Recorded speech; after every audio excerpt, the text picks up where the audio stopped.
Hello everyone good morning हजुरहरू सबैजनालाई है। I hope हजुर सबैजना सन्चै हुनुहुन्छ होला। म पनि सन्चै छु। सो गाइज अहिले चाहिँ फिलहाल भन्दामा म चाहिँ काउन्सिलिङ गएको हो। आज चाहिँ मेरो नाम आएको थियो नि त काउन्सिलिङमा। एन्ड काउन्सिलिङ चाहिँ इट्स नर्मल काउन्सिलिङ हो।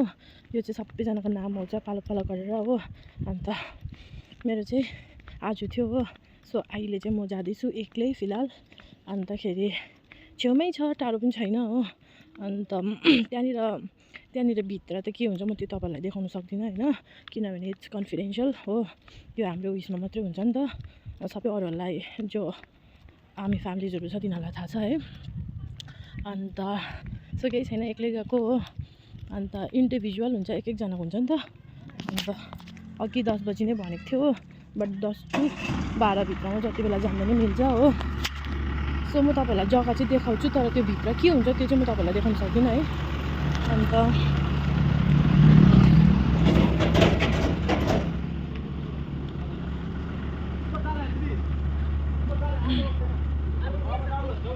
त्यस्तो त केही पनि हुँदैन होइन, त्यो नर्मल क्वेसन गर्छ।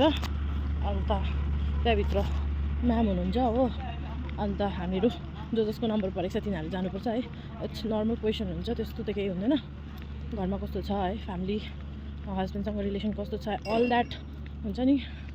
सो म चाहिँ पुगेँ हो। तपाईँहरूलाई म जग्गा चाहिँ देखाउँछु, तर त्यो भित्रको चाहिँ देखाउन सक्दिनँ है। यहाँनिर हुन्छ हाम्रो यो चाहिँ, यहाँनिर चाहिँ हाम्रो आरडब्ल्युए अफिस हो। अन्त यहाँ चाहिँ हाम्रो काउन्सिलिङ हुन्छ। सो गाइज अब चाहिँ म भित्र जान लागेको हो। सो फेरि भेटौँला, टिल देन बाई बाई।